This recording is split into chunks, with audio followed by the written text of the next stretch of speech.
पहले आपने भारतीय जनता पार्टी के केंद्र नेतृत्व में भी बात करी थी, अमित शाह जी से भी बात करी थी और राष्ट्रीय अध्यक्ष जेपी नड्डा से बात करी थी। किन मुद्दों पे वो वार्ता रही थी और अभी भदोही में क्या बातें हुई हैं, आपने क्या बातें कही हैं? मेरा तो एक ही मुद्दा, हमारे समाज का जो आरक्षण है, उनके जो भागीदारी है, उनका जो हिस्सेदारी है, उनका जो रोजी रोटी का सवाल है, जो 70 साल से लूटा जा रहा है। 18% वोट है नदियों के किनारे, नदियों में अंग्रेजों को मार के डुबाया था, मुगलों को मार के डुबाया था, उसके वजह से कानून बना के उजाड़ा गया था। लेकिन 70 साल से ये सताए जा रहे हैं। इनका संविधान में लिखा हुआ मझवार गाँव तुरिया खरवाड़ में।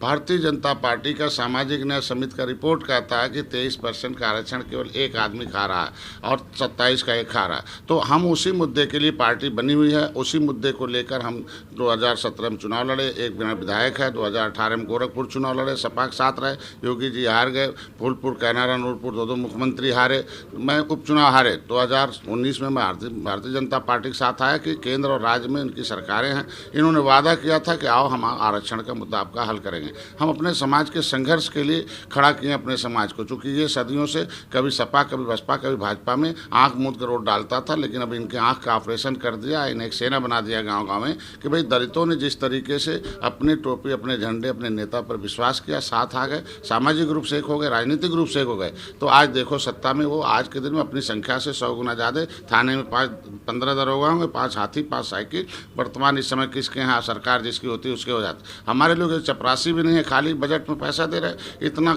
वोट है। तो भारतीय जनता पार्टी ने खुद वादा किया था कि आइए हम आपका आरक्षण मुद्दा हल करेंगे, आपको केंद्र और राज्य में ताकत देंगे, पावर देंगे, जिससे आपके समाज के ऊपर जो अत्याचार 70 साल से सताए जा रहे हैं उसे आप खुद दूर करोगे और इसे इम्प्लीमेंट करा लोगे।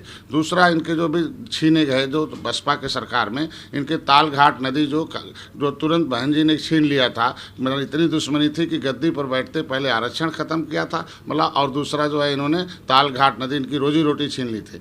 उसी मछली मारने में बसपा चली गई, उसी मछली के चक्कर में सपा चली गई, उसी मछली के चक्कर में भाजपा जा रही है। त्रिस्तरीय चुनाव में हमारे लोग नाराज हो गए, अलग हो गए, और इनके लोगों ने नहीं 1-2 सीट मांगा था, जिला पंचायत का नहीं दिए, उपचुनाव में नहीं दिए, तो हमारे लोग नाराज हो गए। हम अकेले मित्र बन के भाजपा के साथ हों, लेकिन मेरे लोग नहीं हैं। यही कहने के लिए मैं नड्डा साहब के साथ गया था, भाई हम लोग मतलब एक नेचुरल अलायंस है, हम राम के निषाद राज के वंशज हैं, और हमारे आप राम के नाम पर मंदिर बन रहा, राम के नाम पर सरकार है, उनके वंशज निषाद राज के लोग भीख मांगे रोड पर। ये कैसा मित्रता है? जो आपने कहा उसे कर दीजिए, और आपके ऊपर एक जो है लेबिल लगाओ। भारतीय जनता पार्टी जो कहती जरूर कहती है 370 मंदिर है, तो आज हमारे समाज में एक मैसेज चला गया कि जो भारतीय जनता पार्टी जो कहती है नहीं करती है। 2 साल बीत गए, कुछ नहीं हो रहा। अब लास्ट चुनाव है, मित्र हो, इतना नुकसान हो गया है गांव, मतलब जमीन स्तर पर वोट भाग रहा आपका, ये क्यों भगा रहे हैं? ऐसे ऐसे आपके यहाँ पड़े हुए हैं सलाहकार कि आपका वोटवे खराब कर दे रहे हैं, कानून बना दे रहे हैं, जिससे निषाद नाराज हो जाए।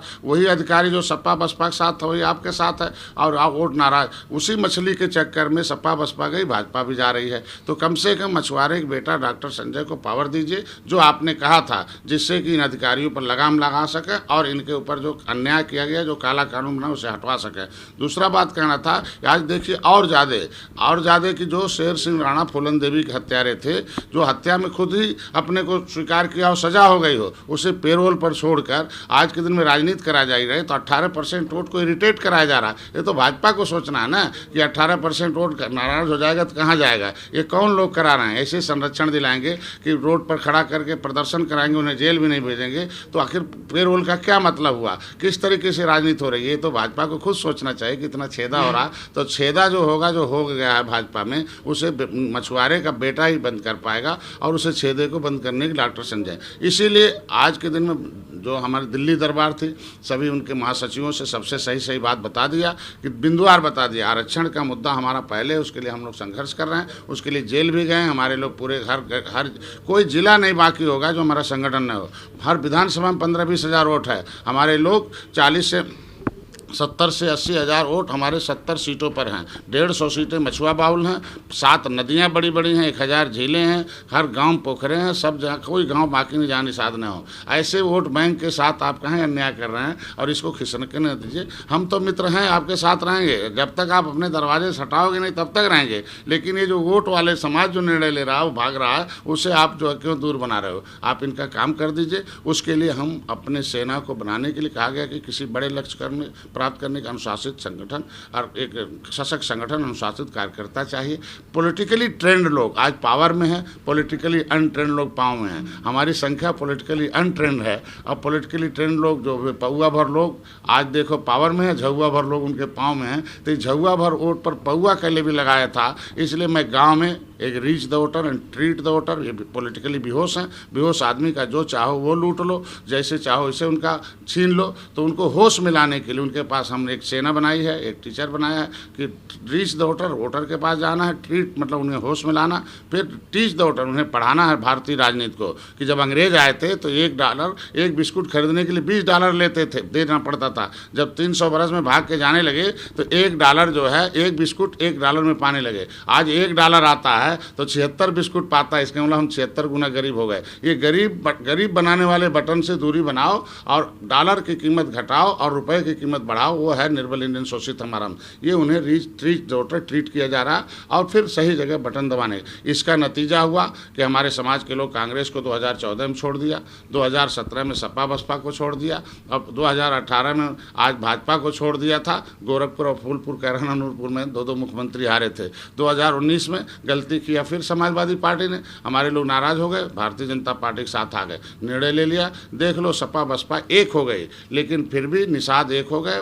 माननीय प्रधानमंत्री के साथ हमने 40 सीटों पर, उत्तर प्रदेश में जो 65 सीटें उसमें हम लोगों ने विजय दिलाई, 1 लाख से डेरा। उनके सांसद खुद कहते हैं, वो बेचारे खुद कह रहे हैं हम कह के थक गए, हमारी बात भारतीय जनता पार्टी नहीं सुन रहे कि डॉक्टर संजय नहीं आते तो मैं MP नहीं जीत पाता, हार जाता। तो अगर इतने वोट बैंक को हम लोगों ने सही जगह डलवाया है कि हमारे लोग अब सही जगह वोट डालो, तो अपने आरक्षण के मुद्दे के लिए हम लोग संघर्ष कर रहे हैं। तो अभी 2022 की चुनाव की तैयारी है। 160 सीट निषाद बाउल है, 70 सीटें ऐसी हैं जो हम 70-75 हज़ार से, वो 1 नंबर की सीट है। मैंने पहले बता दिया, जहां हम बूथ गठन कर रहे हैं उसको हम नहीं छोड़ेंगे, चाहे जैसे हमें आप हमें ढकेल दे दरवाजे से, लेकिन उसे हम जरूर लड़ेंगे। यानी कि अगर समाजवादी और बसपा ने जो गलती करी, अगर भारतीय जनता पार्टी भी गलती करती है तो क्या 2022 में आप कोई और दल के साथ जुड़ जाएंगे?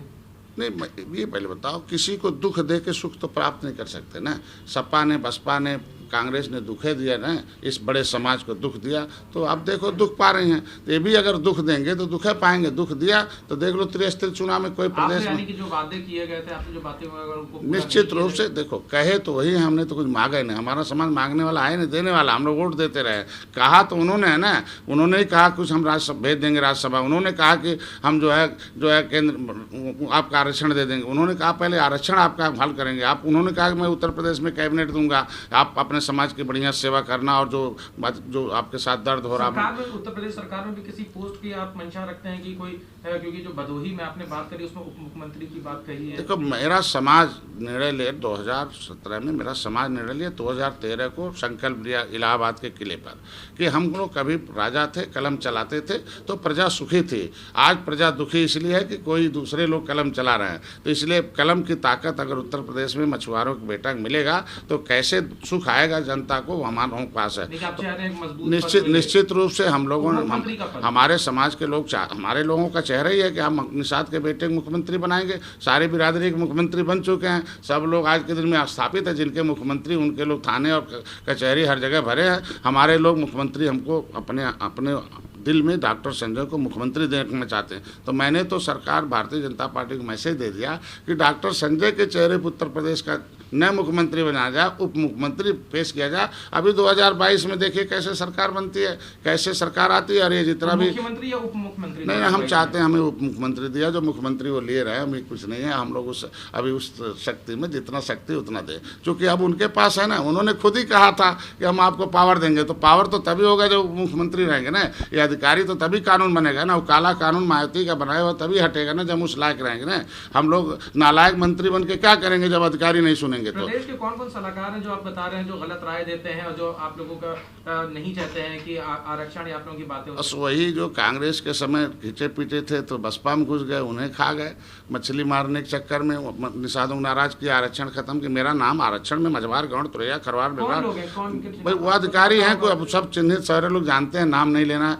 आज वही बसपा के अधिकारी सपा में आ गए, वो भी निषादों नाराज कर दिया। वही अधिकारी इस समय भारतीय जनता पार्टी में आए हैं कि जो निषाद एक ही जमीन हो, मान लीजिए ग्राम सभा की, अगर ऊंचे है तो दलित को मिलेगा तो उसे सरकार पैसा देगी, पानी भर गया तो इससे पट्टा देकर इसे पैसा लेगी। ये अन्याय है ना, दोहरी नीति कैसी है। और आज के दिन में पट्टा में 4 साल में पैसा देते थे 1,25,000, अब उसे अधिकारियों ने 15 गुना बढ़ा दिया, मतलब 15 लाख, और लिख दिया 15 दिन में जमा करना। किसी तरीके से जेवर 2-4 लाख जमा किया और 15 दिन में लॉकडाउन का नहीं जमा कर पाया, और देख लीजिए नहीं जमा कर पाया, टेंडर कैंसिल हो गया, मछली भरे। वही तो मैंने कहा अमित शाह और नड्डा साहब से, मछली नहीं भर रहे हैं, वोट बहा रहा है। इन अधिकारी वोट बहा रहा है, गुस्सा लगा रहे हैं। वो हमारे लोग वोट दिए थे, वो हमको घेर रहे हैं, वो रो रहे हैं कि इसीलिए हमने वोट दिया था कि जो दर्द बहन जी ने दिया, जो दर्द सपा ने दिया, जो दर्द कांग्रेस ने दिया, वही उससे उस दर्द को आप बढ़ा रहे हो। अरे यार, दर्द घटाने के लिए आए थे हम आपके साथ, दर्द में तो अधिकारियों को हटाओ। ये ऐसे सलाहकार हैं, देख लो आज के दिन में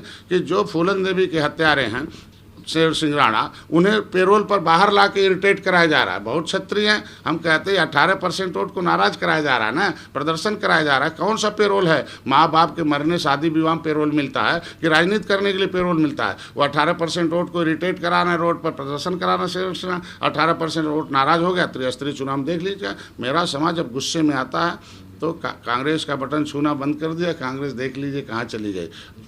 सपा बसपा को छूना बंद कर दिया, त्रिस्तरीय चुनाव में भाजपा को छूना बंद कर दिया। तो मैं क्या क्या है, मैं मित्र हूँ, आगे भी रहूँगा, जब तक आप दरवाजे से हटाओगे नहीं तब तक रहूँगा। लेकिन अब हमारे समाज के लोग खिसक गए हैं, उन्हें अगर ये दे देते हैं, उनका आरक्षण दे देते हैं, ये दे देते हैं, तो वापस आ जाएंगे।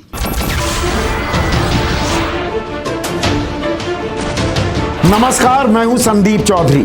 अगर आपको ये वीडियो पसंद आया हो तो इसे लाइक और शेयर जरूर करें, और हाँ, हमें सब्सक्राइब और फॉलो करना ना भूलें, ताकि आप देश और दुनिया की कोई खबर मिस ना करें। तो जुड़िए हमारे साथ और देखते रहिए News 24।